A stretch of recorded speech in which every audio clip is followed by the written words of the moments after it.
You're listening to the Fully Nourished podcast. I'm your host, Jessica Ash, functional nutritionist and integrative health coach, and this is the place where I help you bridge the gap between your unique female body, your hormones, and your feminine energy, and how they affect, well, everything. In today's episode, we're going to be covering my Fiery Huntress survival archetype.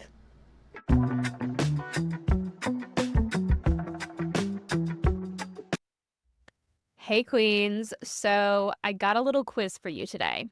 What does Jennifer Garner say about being 30 in the movie 13 Going on 30? This is going to be a multiple choice, okay? Answer A, I'm going to be 30, haggard, and resentful. B, I'm going to be 30, stressed as hell, and a raging insomniac. Or C, I'm going to be 30, flirty, and thriving. Ding, ding, ding, ding, ding. Obviously, the answer is C. C is correct. But for all my ladies in your 30s, you may resonate with A and B a little bit more. And I want to bring you back. Let's take a push the rewind button on the VCR. Do you remember how when you were a young woman, you can look back and you can see how innocent and even a little naive you were? And think, oh, BB, what a little maiden you were. What a little cutie you are. You had all these big dreams and big goals, and you had no idea of the real world yet. And we can also look at her with love because we can say she had so much vitality, so much vibrancy left over from youth, left over from adolescence.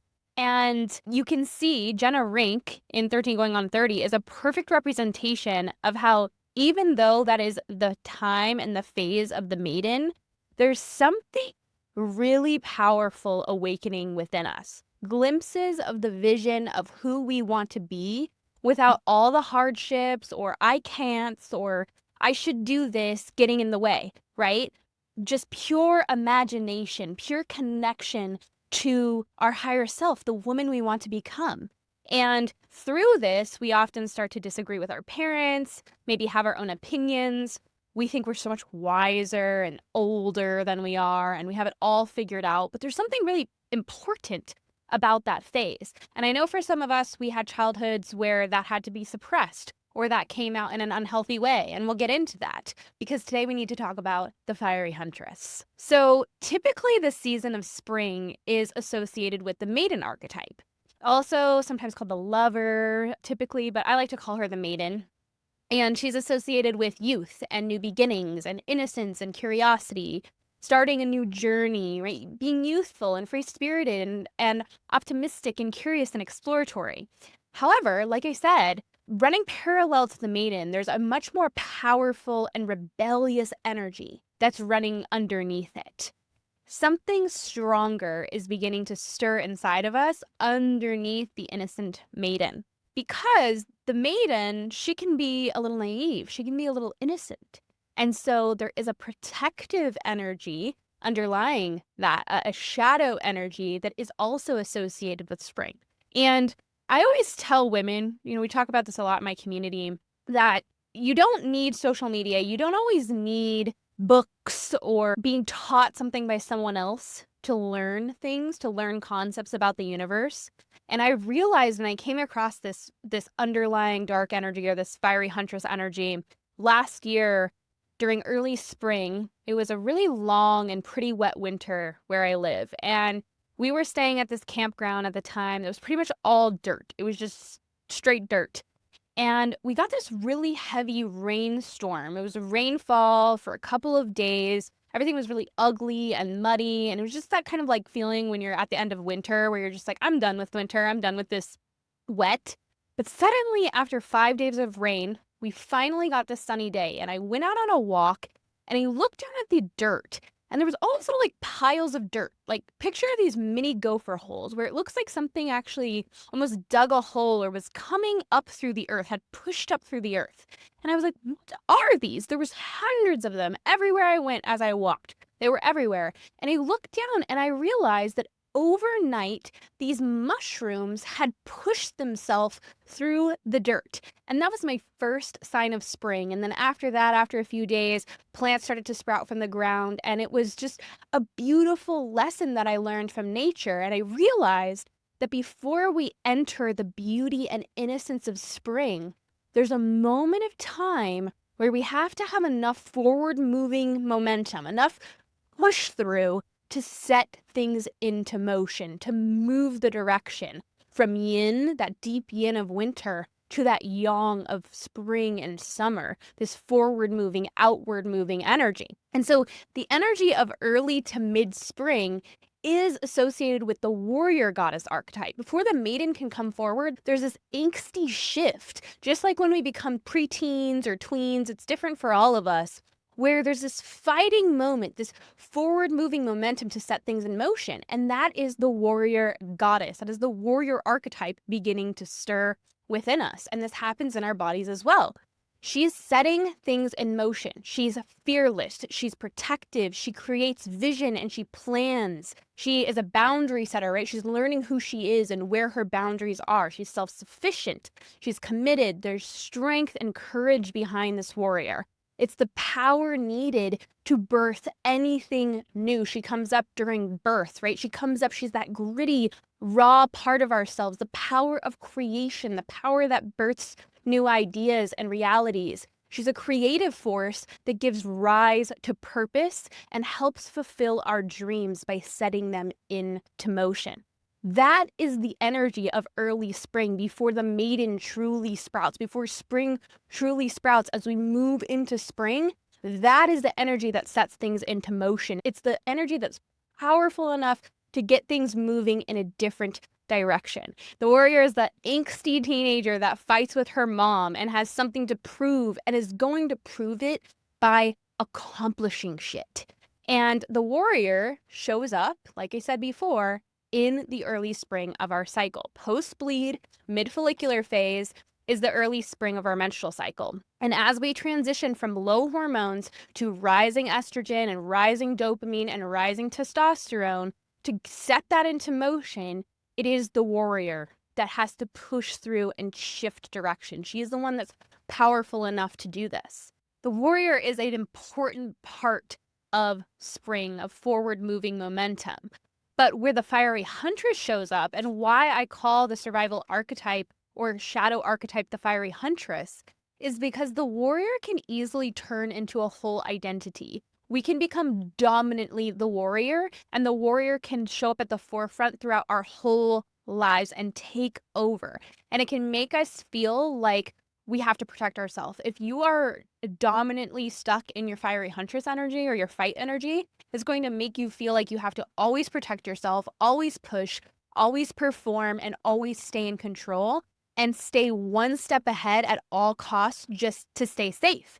And this can lead us to confuse control with peace. We often will end up forging our identity and our value with how much we can accomplish. And so the classic sign of being dominantly a fiery huntress archetype is, instead of being able to move through life at a steady pace and kind of with the ebb and flow of do and receive, push forward, pull back, you often can't remain in a place of trust and surrender. You think everything is up to you and that you have to carry it all on your shoulders. It's all up to you. And if you don't follow through, or you don't perceive something, or you don't look into the future hard enough, and you don't predict the future, it's going to be your fault. And every step you take has to be calculated and planned and thought through with control. Fiery huntresses are always guarded, and they are always on the defense and very much stuck in a state of hypercognition, having to think through everything to feel safe, forcing things to go their way to make them feel safe. And so you'll often see that a fiery huntress is always seemingly 5 steps ahead. She's always the one that's in the front. She's in control of the room. She's always the one like taking control and being assertive. But this is out of survival. This is out of protection. And the way that you actually can detect this is that when a fiery huntress feels out of control, she often becomes outraged, like the angsty teenager. She throws a tantrum, throws a fit, shuts down. It makes her feel like she cannot function. And that's the way that you can actually see that a fiery huntress is in survival. And so obviously the nervous system state that's associated with the fiery huntress is fight, or sympathetic dominance. And fight is one of the most expensive energy states of the nervous system because we can only maintain a state of fight and defense for so long. It consumes our resources often faster than we can take them in. It's a very difficult energetic state and nervous system state to maintain. And sympathetic dominance is also associated with flight and fawn. We will get into those archetypes later. Although fight, flight, and fawn, or fiery huntress, wandering mystic, and devoted dove can have overlaps because they're all sympathetically dominant states, fight energy is different than flight energy and fawn energy. And it often shows up in the modern woman because that is the energy that is perceived as strong and capable. It is something that has been looked up to over the past 30, 40 years since the feminist revolution. And I work with fiery huntresses all the time. I work with a lot of fiery huntresses because it's actually the second most dominant archetype so far, according to my quiz results. The few thousand women that have taken my quiz, it's the second dominant archetype. And so I work with a lot of fiery huntresses. And interestingly enough, a lot of fiery huntresses are one step away from the brink of collapse, or we could say becoming a fading maiden, because although they may or may not be aware of it, their bodies are often speaking up and saying, we are using resources very quickly. Typically, resources are being used for survival over reproduction. There's signs, but it's very difficult for a fiery huntress to listen to her body, and we'll get into why that is. And so when I work with women who are dominant fiery huntresses, fight energy is upholding a performance. It's often this kind of facade, interestingly enough, on the outside. Like, they hold this facade. They want everyone to think that they are perfect. They do everything perfectly. Everything's fine. Everything's good, right? But that suit of armor, that facade, it does not often reflect what's going on the inside. On the inside, they are typically a damsel in distress, whether they recognize it or not. And that's the tricky part of a fiery huntress, is because there's often this guarded aspect of them. It can be hard to actually penetrate their armor. It's so funny when we first start to dive into the archetypes, oftentimes the first thing a fiery huntress will do is she'll cross her arms when we start to talk about it. And that just is totally a fiery huntress, because the fiery huntress has been wounded by a woman in their life, typically their mother.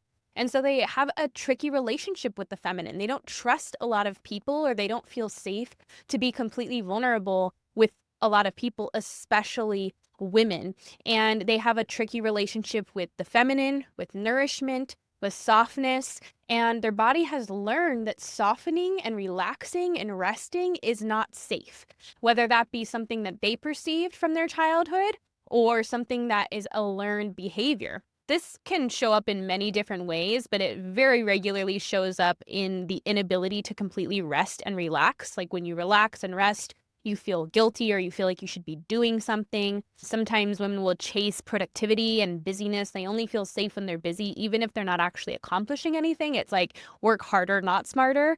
A lot of fiery huntresses will overwork. They'll give 130% at all times, even for things that they don't really care about that much. That's not really their priority or a part of their value system. They'll often say yes to everything. Yes, yes, yes, yes, yes, except for themselves. And sometimes they'll even control dynamics in relationships. So they'll kind of like take control of a relationship and try to fix everything and almost take a more masculine role in a relationship. And I don't mean like acting like a man. I just mean those more masculine energies of wanting to protect and provide and fix problems instead of just being a part of a relationship. And this can stem from deep pain, right? It's often stemming from deep pain. This is a need to be strong and to protect yourself, and not really knowing another way to go about it. This is how you learn to protect yourself, because your body has learned to survive through fighting, whether that be fighting for a voice, fighting for control, fighting for a semblance over your autonomy, right? Fighting to be seen, fighting to be heard, fighting to be acknowledged, whatever it may be, whatever the fight is, it's become so wired into your nervous system.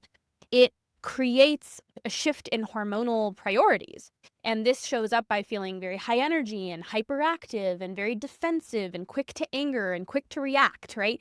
You're always in battle mode. You're always needing to be doing something and taking action, even if it doesn't make sense to take action. You often feel this need to just push forward relentlessly And it probably is paired with a lot of tension, internal tension and angst. And it can sometimes make women very prone to outbursts and tantrums and burnout, of course, because we burn our bodies out when we're in this state, and even rage. Because of the bioenergetics of being in this high energy and forward moving and action oriented state, metabolically, fiery huntresses, they tend to have or start out with a strong metabolism, right? Because they're hyperadrenalized. So they're using cortisol and adrenaline. And this can work really well in our 20s. You can tell when someone in their 20s is in this state. But once we hit our 30s, we cannot sustain this anymore, and our metabolism starts to go down very, very quickly. So fiery huntresses tend to be the woman that can eat a lot and eats a lot of carbs, right? And has a high tolerance for food in general and has a high appetite. Doesn't really perceive it as a problem until all of a sudden she just starts gaining weight all of a sudden because her metabolism starts to shift. She can't sustain that metabolic state forever if she has been relying so heavily on cortisol and adrenaline. And oftentimes this is paired because there's typically higher testosterone for fiery huntresses. I've seen this over and over again that fiery huntresses can, especially when they're in a heightened state of survival, prioritize making testosterone over even estrogen and progesterone. There's typically a strong muscle building capacity. And so if you're not aware of this, it is typically very easy in those early years, our 20s and even 30s, to build muscle. And we'll often have enhanced focus and endurance, right? Because we're leaning super young. We'll sometimes even have a really high tolerance for exercise. A lot of fiery huntresses are drawn to sports, especially like very high activity sports that keep their cortisol and adrenaline going.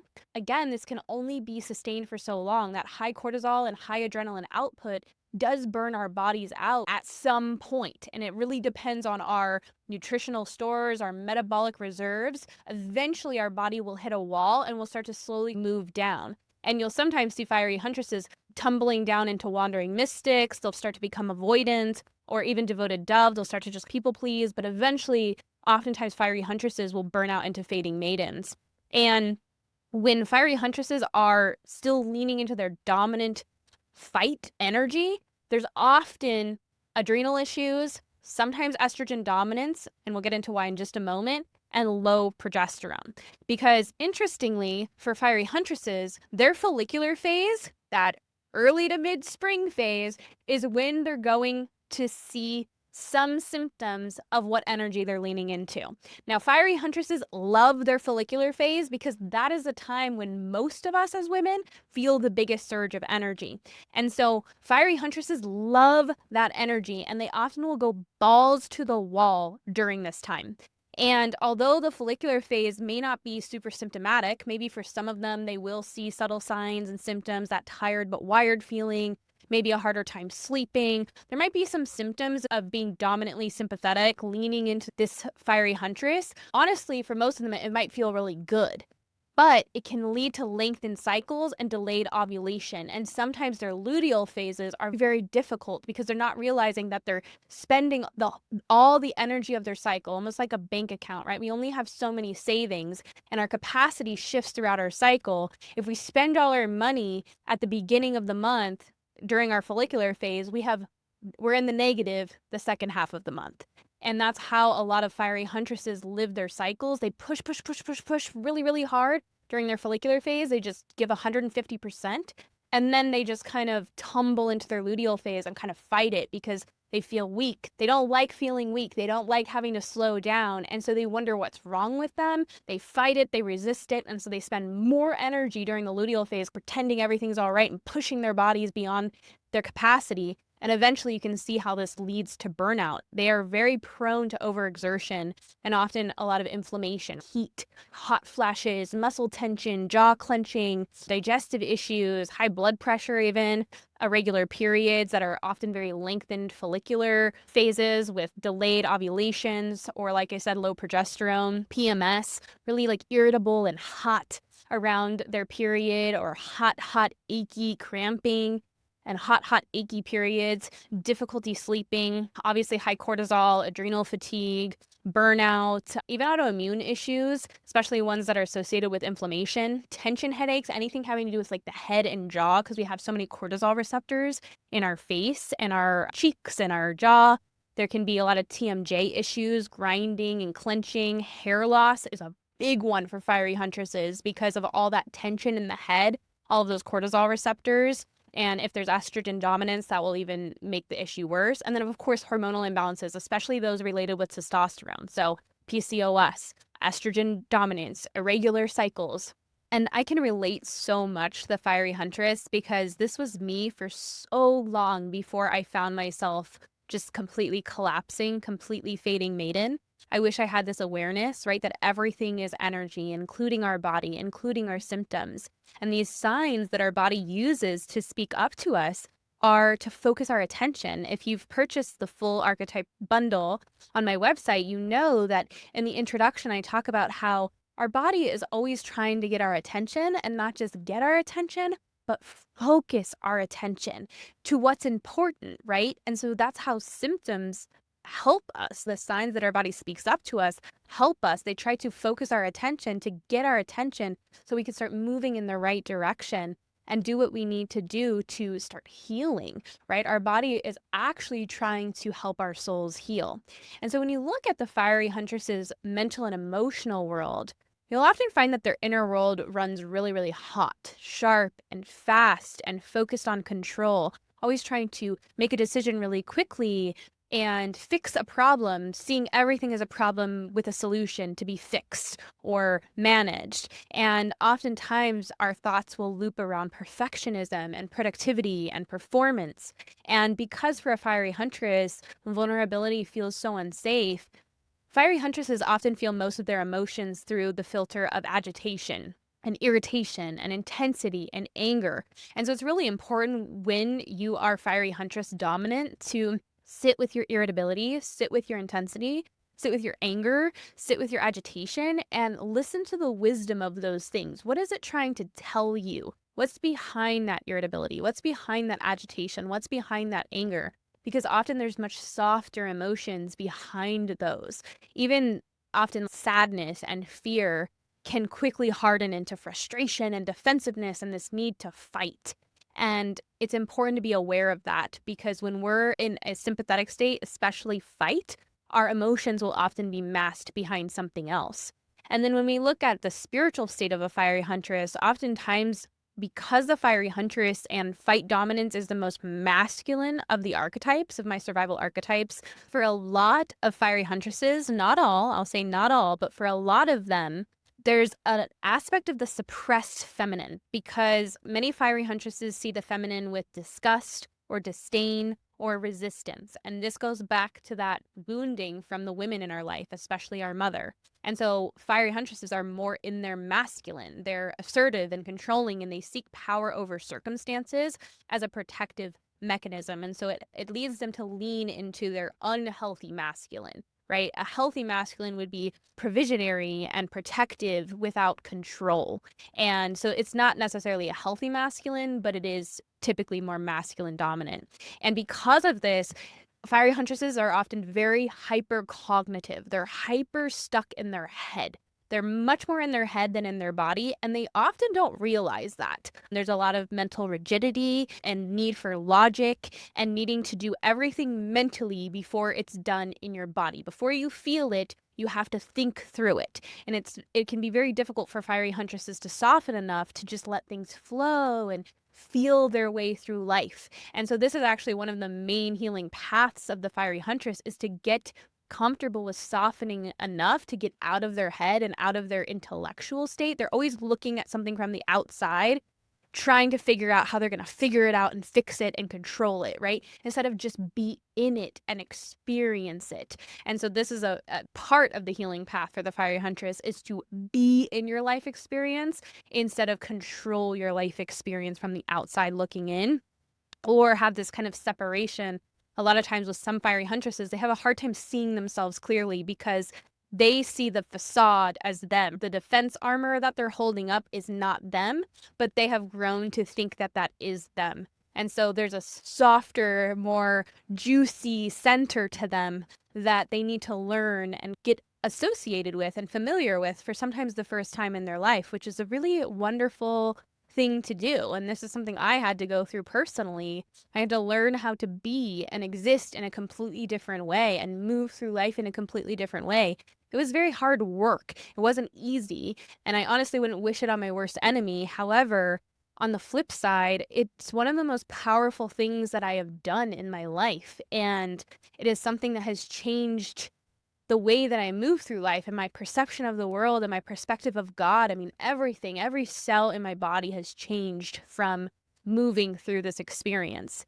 And I remember this so clearly, but for fiery huntresses, they often feel very competitive and they're usually measuring themselves up to others constantly. There's this constant comparison game going on. They judge themselves just as harshly as they judge everyone else. They're hypercritical of themselves and hypercritical of others. And that takes a lot of energy, right? It's very, very energy consuming.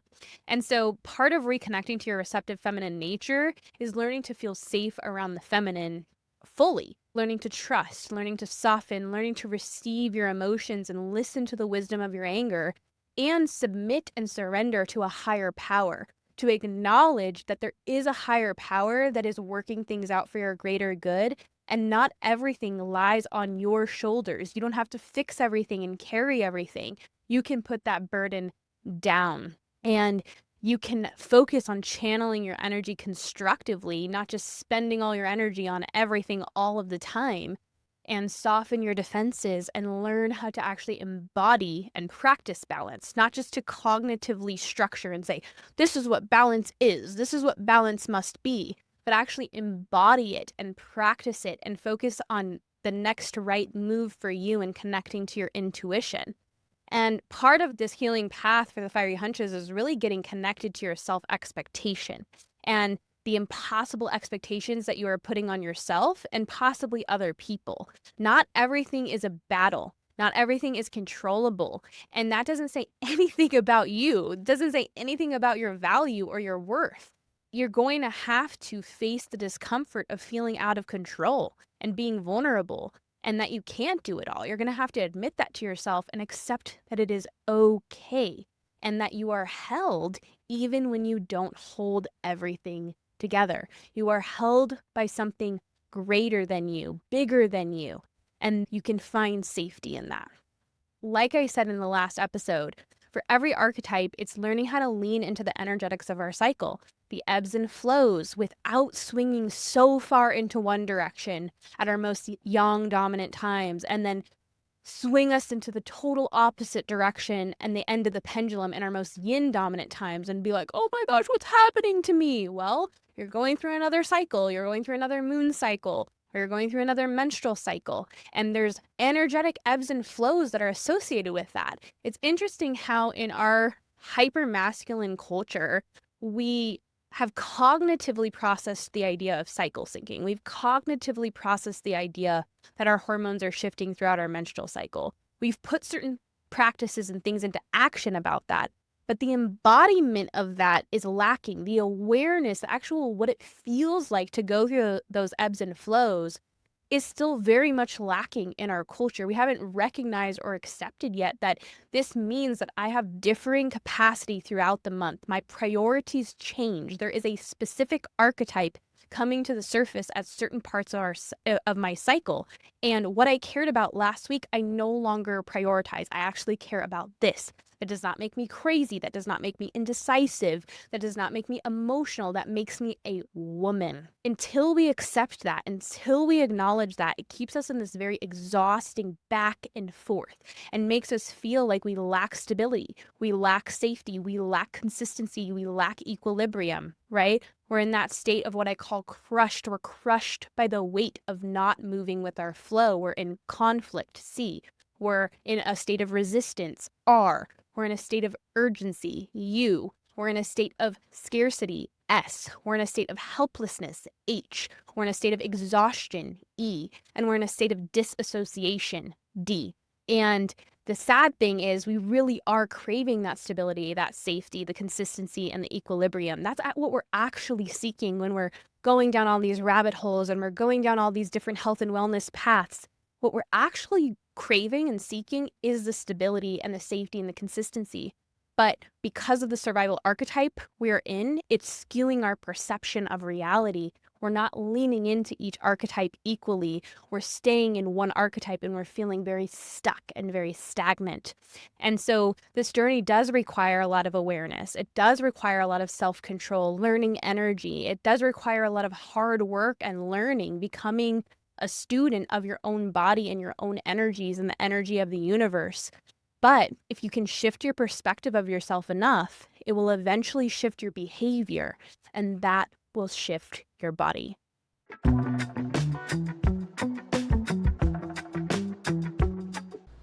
That wraps up today's episode. Thank you so much for listening. If you're ready to learn your survival archetype and get your unique archetype report, get started today by taking my free quiz at jessicaashwellness.com/quiz. Stay nourished, besties.